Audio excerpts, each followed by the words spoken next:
La entrevista del Telematutino 11, gente importante, a tratar temas importantes, nos acompaña el doctor Henry Gebrard, economista, asesor empresarial y un trabajador que produce unos informes formidables periódicamente de diferentes áreas de la economía, pero además es un gran músico. Buenos días, Henry. Buenos días. Ya después de la pandemia tú estás volviendo a tocar y Estamos en eso, esperamos, vamos a ver si para el Día de Francia, que es el 14 de julio, nos inventamos algo, porque necesitamos eso. Pero, muchas gracias Henry por tocaba ¿no? en restaurantes también, Henry, a veces. Sí, nos ha tocado, pero eso era parte de la terapia, ¿no? El viernes por la noche, olvidarse un poquito de los numeritos y volver a la bohemia, ¿no? Exactamente. Buenos días. Muy buenos días y gracias por la invitación a este prestigioso espacio, ¿no? Gracias, Henry. Yo recibo un informe tuyo muy bueno sobre el estado de la deuda externa, bien actualizado, y tú a veces haces proyecciones que te le va adelante a crédito público y hasta el Banco Central. Te siento muy optimista con el tema del endeudamiento, porque aunque ha crecido de forma nominal, ya debemos más de 50.000 millones, pero en relación al PIB, la deuda es cada vez más pequeña. Sí, por eso, mira, cuando miramos la deuda, es importante ver, mira, con qué lo medimos, ¿no? Para ver realmente qué tan grave es, doctor, ¿no? Y usualmente, porque así la gente está acostumbrada a verlo, ¿no? Se mide la deuda mucho con el tamaño de la economía. Entonces, ¿qué pasa? Que en el caso de la economía dominicana, este año, a pesar de las grandes dificultades, de los grandes retos de un entorno internacional que se va complicando cada día más, la economía dominicana sigue mostrando crecimiento. Por encima de esto hay más inflación y hay revaluación del peso frente al dólar.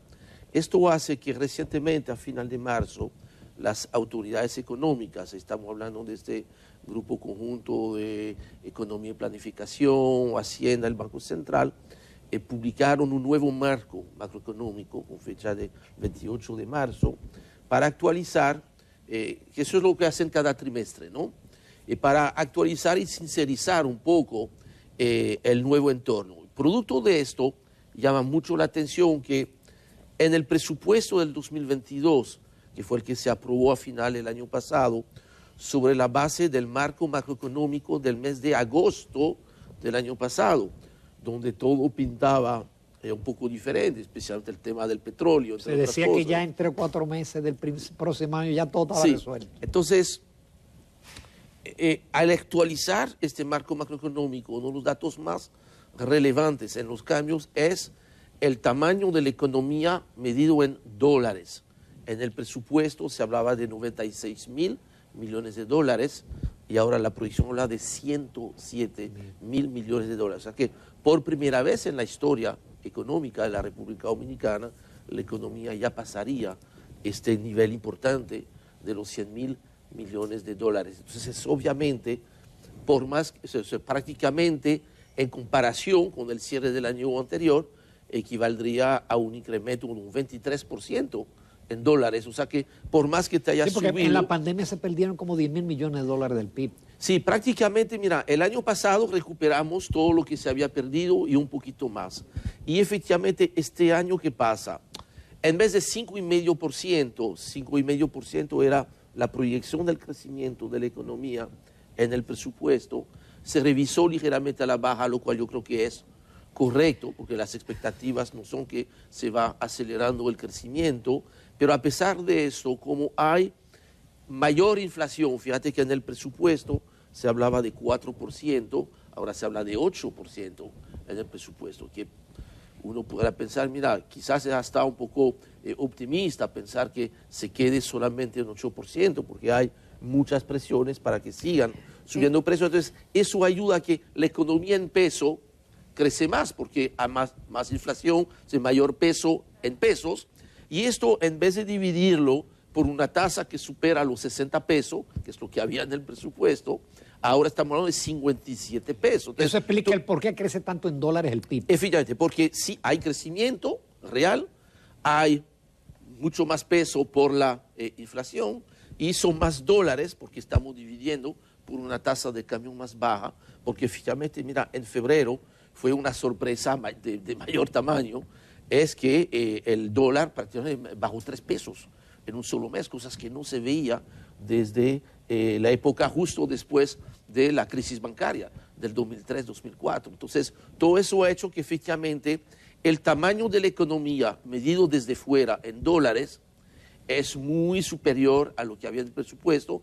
Entonces, eso va a ayudar que efectivamente como porcentaje del PIB baja un poquito. Por eso que el porcentaje del PIB no es necesariamente la única manera como hay que ver el tema de la deuda. Sin embargo, Henry, este tema de la deuda es bastante confuso, porque la situación del dólar puede cambiar, número uno. Y número dos, el tema de que se nos ha dicho de que tenemos más deuda, que ha crecido y es real ese crecimiento. Sí. Y además el análisis clásico que se hace siempre de cuánto se paga, qué porcentaje de deuda se paga por ingreso, que eso es demoledor para saber si estamos muy comprometidos o no. Sí, entonces es totalmente correcto. Por eso y yo siempre hice este análisis de este modo.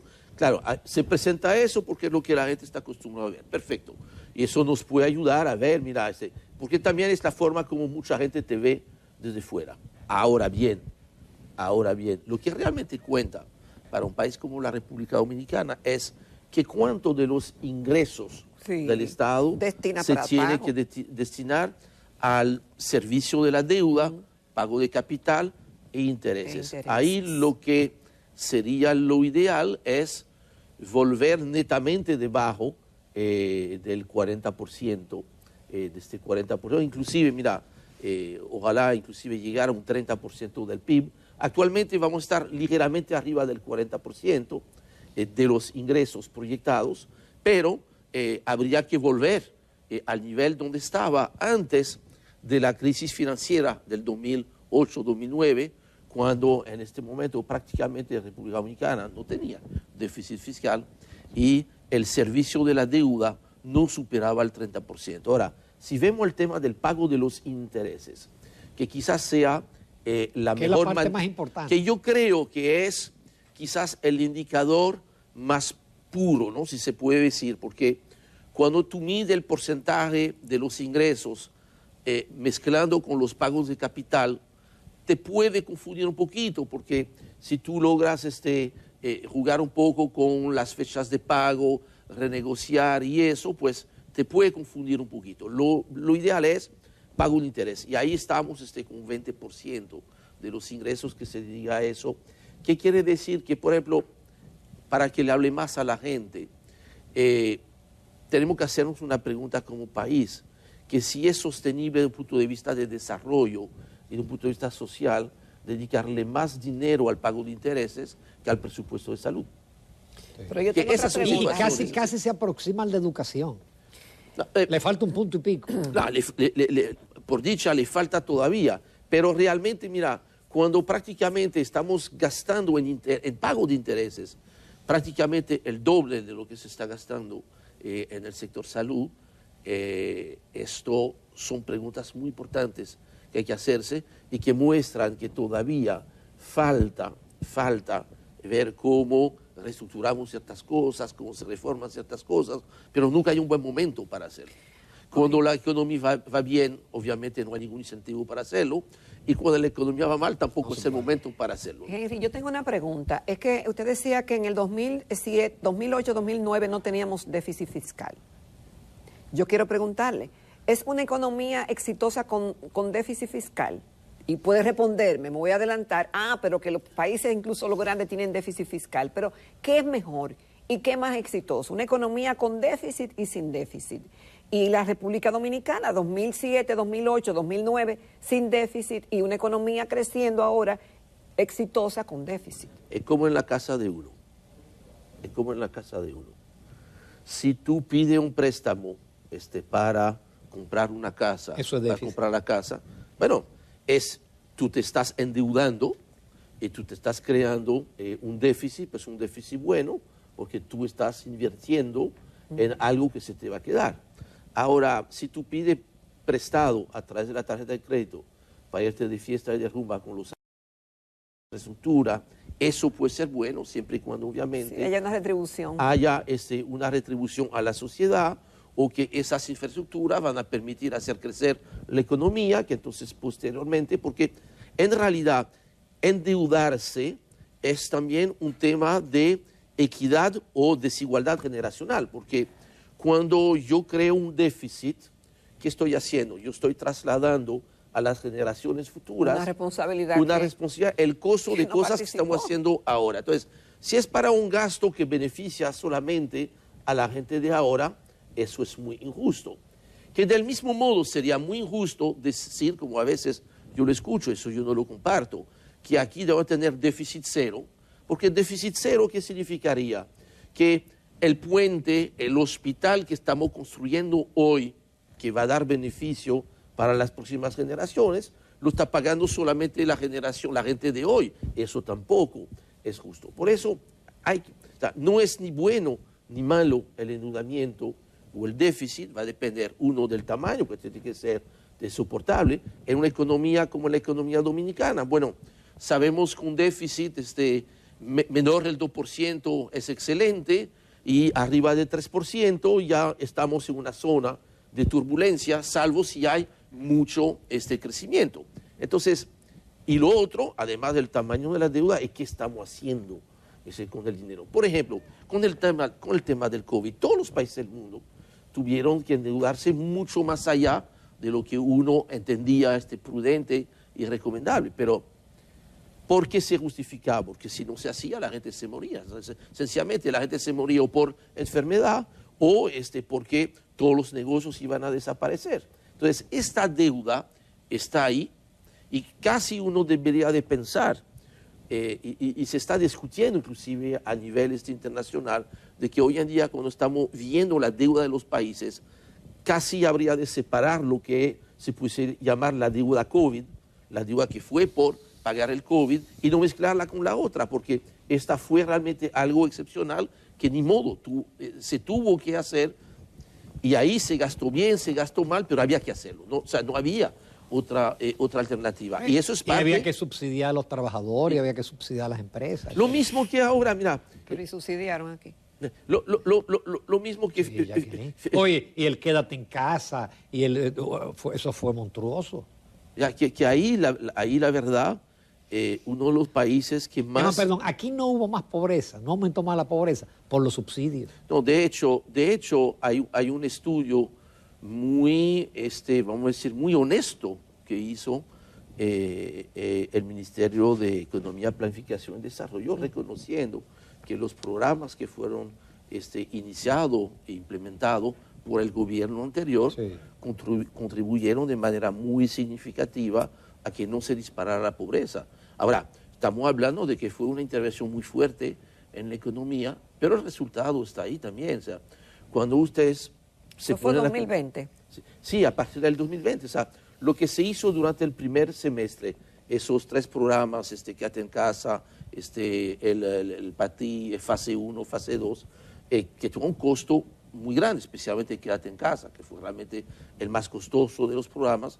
Pues mira, yo creo que el resultado está ahí. Cierto que parte de eso lo tenemos ahora dentro de como deuda, pero si la economía está creciendo ahora, fue también parte de todo esto, porque a diferencia de otras economías que quizás fueron un poquito más tibias en cuanto a poner dinero en su economía, mira, yo estaba chequeando datos. Por ejemplo, mira, un país como Panamá, que sí creció más que República Dominicana el año pasado, sí, creció un poquito más, pero en el año anterior crecieron, y no ha podido recuperar todo lo que ha perdido. Mira cómo rápidamente... Pero que no ha podido recuperar lo que ha perdido en términos de crecimiento de antes de la pandemia. Sí, efectivamente, sí. Que todavía... Es que también la caída de ellos fue muy fuerte. Sí, fue, obviamente, porque ellos dependen prácticamente del comercio global, y ahí al cerrarse el comercio global, y ya de nuevo están temblando, porque lamentablemente lo que estamos empezando a ver, mira, lo de Ucrania no ha empezado a terminar, que ya de nuevo está apareciendo el tema del COVID. De hecho, ayer la gente me estaba preguntando, mira qué buena noticia, bajó el petróleo. Y yo dije, no, pues eso no es una buena noticia. Entonces, ¿cómo? O sea, es que la razón por la cual ha bajado el petróleo ayer por debajo de los $100, después de varias semanas, sí, 97.30 ha sido porque ya hay temores, parece fundados, de que en China vamos de nuevo hacia una encerrona. Ya Shanghái tiene casi un mes cerrado y ya estaban empezando a cerrar barrios completos en Beijing, que fue una locura en los supermercados, y si eso se confirma, pues de nuevo la economía global está caminando hacia atrás. Y en este caso, pues, si baja el petróleo por esta razón, pues esto no es una buena noticia. Vamos a una breve pausa, esta conversación está sumamente interesante, nos quedan algunas preguntas todavía al doctor Henry Gebrar. Continuamos en Telematutino 11 conversando con el doctor Henry Gebrar, un prestigioso economista y asesor empresarial. Doctor, en uno de sus declaraciones hace unas cuantas semanas, usted decía que en razón de lo que estamos viendo en un solo elemento, que es el precio de los combustibles a nivel internacional, y como estaba proyectado el comportamiento en el 2022 en el presupuesto. Usted decía que no era sostenible en el tiempo la cantidad de recursos que se estaban destinando para mantener congelado el precio de los combustibles. Eso fue en febrero, estamos en abril y la situación continúa igual. ¿Usted todavía entiende que hay que hacer una reformulación del presupuesto y qué implicaciones tendría esto? O sea, no es que yo entiendo que se tenga que hacer, es que yo creo que se está haciendo. Yo asumo que, de hecho, la publicación de este nuevo marco económico, ¿no?, que revisa un poco a la baja el crecimiento, que sube la inflación, que baja la tasa del dólar, como debe ser, es el marco que se está utilizando para reformular el presupuesto. Y obviamente hay que reformularlo porque del lado de los ingresos hay que reconocer que le está yendo muy bien al Estado. O sea, el Estado está recaudando muy bien en las aduanas y en la DGI está recaudando muy por encima del presupuesto. Eso está muy bien porque eso ha servido hasta el momento de colchón y de permitir costear esos diferentes subsidios, porque no solamente un subsidio a los combustibles, hay subsidio a los alimentos, se incrementó, me parece muy bien, el subsidio el bono gas, el subsidio al GLP, por eso llega directamente a la gente, y ha habido adicionalmente, sigue habiendo un subsidio al sector eléctrico, y en la medida en la cual, porque fíjense, se habla mucho del petróleo, pero peor ha sido el incremento del gas natural y del carbón. Claro, en el caso del gas natural, el tema de este contrato de hedging ha permitido, ¿verdad?, ha salvado en gran parte. Fue una gran idea. Eso fue una buena idea. Ahora, o sea, es una gran idea porque se dispararon los precios. Ahora, si hubiese pasado al revés, estaremos discutiendo, sí, pero es muy costoso esto. Y entonces, bueno, lo bueno que funcionó y que bien que así sea. Entonces, sí, hay que reformular y dentro de la reformulación del presupuesto, yo me imagino que se estará discutiendo la idea de que lo que ofreció el presidente de la República en su discurso de puro inicio de marzo, el segundo discurso, donde habló de los diferentes mecanismos, sabemos que está garantizado el congelamiento de los combustibles, siempre y cuando dos cosas, hasta el 30 de junio y que el precio del petróleo no pase los $115. Parece que los $115, a menos de que se complica de nuevo el tema de Ucrania. Con el tema de China que se estaba cerrando, eso más bien ayuda a que no suba por encima bajaría la de los demanda $100. allá en China. Sí, y ya la señal está ahora todavía con este precio de $100, un poquito menos, te va a significar un subsidio semanal que no baja de 600 millones de pesos. Entonces, eso está hasta el 30 de junio. ¿Cuál va a ser la decisión para el segundo semestre? Y eso es difícil porque mantener un subsidio tan generalizado es costoso, pero te ayuda a contener la inflación. Entonces, ¿dónde se va a poder poner el cursor, ¿no? ¿Hasta dónde yo puedo disparar un poquito más el déficit, tomando en cuenta que me crecieron las recaudaciones y el tamaño de la economía es más grande? Entonces quizá me da un poquito más de juego. ¿Qué tanto de inflación? ¿Qué tanto también la subida de la tasa de interés empieza a surtir efectos en calmar la inflación, pero si sigue subiendo la tasa de interés, lo cual yo creo que va a seguir pasando, sabemos todos que esto te frena la economía, te frena el crecimiento del PIB. Y eso, unido al aumento en el metro cuadrado de construcción, saca a miles de familias de la posibilidad de obtener una vivienda. Sí. La saca del mercado. No, ya definitivamente, mira, y como es un sector que tiene un impacto multiplicador en la economía, es probablemente el sector que más va a contribuir a frenar el crecimiento. No Del mismo modo que el año pasado fue lo contrario. Hay una página hoy de Acoprovi, de la Cámara de la Construcción, pidiendo una serie de medidas, principalmente de reducción tributaria al gobierno para paliar el tema de los precios. No, yo creo que definitivamente, mira, la doble tarea que me imagino que debe tener nuestro buen amigo José Rijo, que yo creo que es un excelente director general de presupuesto, es una tarea doble. Hay que volver a hacer prácticamente el 2022. Imagínense, ya hay que ir preparando ya los elementos para el año 2023 en un momento donde los niveles de incertidumbre a nivel global son colosales. O sea, y ojalá que sea nada más arreglarlo una vez y no más de una vez en el año.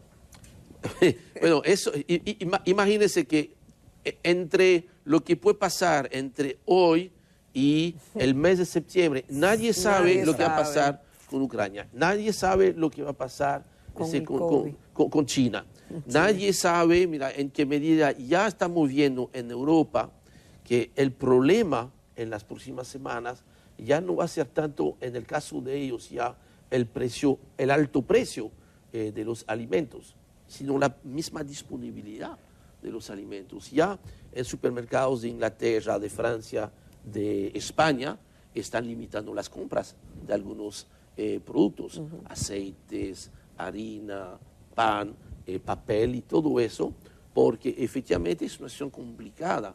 Lo otro también que es muy complicado, cuando ustedes ven a nivel mundial, porque eso hay que, obviamente hay mal de tos, consuelo de tonto, que efectivamente los precios de los alimentos a nivel global, el incremento ya antes de Ucrania era muy importante, ya los precios de los alimentos, la FAO publica mensualmente unos índices de precios que son muy interesantes de seguir. Ya antes de Ucrania, vamos a decir que hasta febrero ya habían llegado al nivel más alto desde la última crisis del 2008-2009. Y en marzo, producto de la guerra en Ucrania, a nivel global, los precios de los alimentos en un solo mes subieron en más de un 17% en dólares. Estamos hablando que productos que son tan sensibles para nosotros, como especialmente cereales y aceites, han tenido incremento de precio en los últimos 12 meses que supera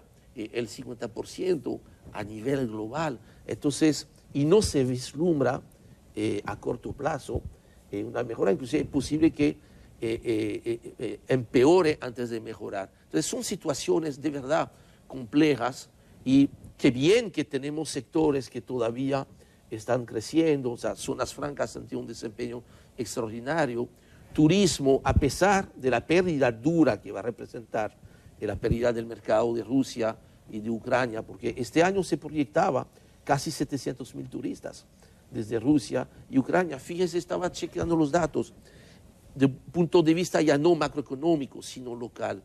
El aeropuerto de La Romana perdió el 80% de su tráfico con la desaparición de Rusia y de Ucrania.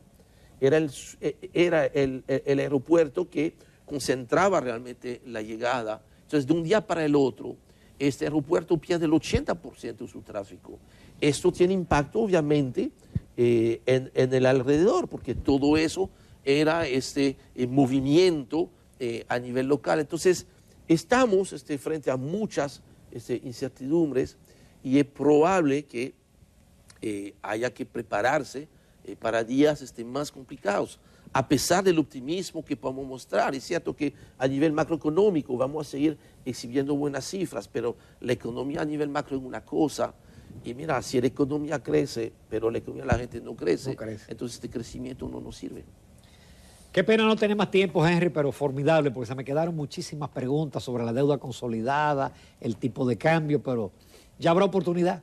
Muchísimas gracias. No, muchas gracias. Y gracias siempre por ese informe mensual sobre la deuda. No, el compromiso que siga siendo mensual, incorporar uno más para el tema del turismo, que ya yo creo que es un sector que tenemos que darle un poquito más de seguimiento, y por supuesto estamos preparando uno sobre el tema de inflación y precio, porque yo creo que va a ser el tema de este año, el tema de la inflación, lamentablemente. Muchísimas gracias, Henry. A ustedes, gracias. Gracias, Henry.